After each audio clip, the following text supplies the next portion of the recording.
กองบัญชาการทหารแขวงอุดมไซได้จัดพิธีมอบพาหนะรถใหญ่ให้สองกรมกองคือแผนกขนส่งห้องพลธิการกองบัญชาการทหารแขวงอุดมไซและกองบัญชาการทหารเมืองน้ำหมอกแขวงอุดมไซโดยการเข้าร่วมเป็นประธานของสหายพลจัตวาตุ้ยพรหมมีไซหัวหน้าการเมืองกองบัญชาการทหารแขวงอุดมไซมีสหายพันเอกคำสิงพรประเสริฐหัวหน้าห้องเทคนิคกองบัญชาการทหารแขวงอุดมไซ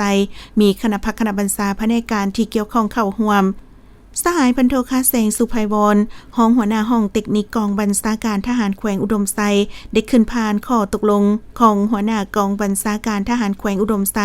ว่าด้วยการมอบรถใหญ่จำนวน2 คันให้2 กรมกองบัญชาการทหารแขวงอุดมไซตกลงประกอบรถ CA ประเภทบรรทุกสีเขียวทะเบียนกท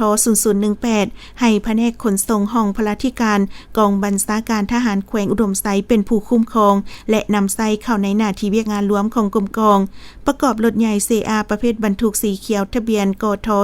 0020ประกอบให้กองบัญชาการทหารเมืองน้ำหมอกแขวงอุดมไซเป็นผู้คุ้มครองและนำไซเพื่อเคลื่อนไหวหับไซหน้าที่เวียกงานรวมของกรมกองให้ได้รับผลดี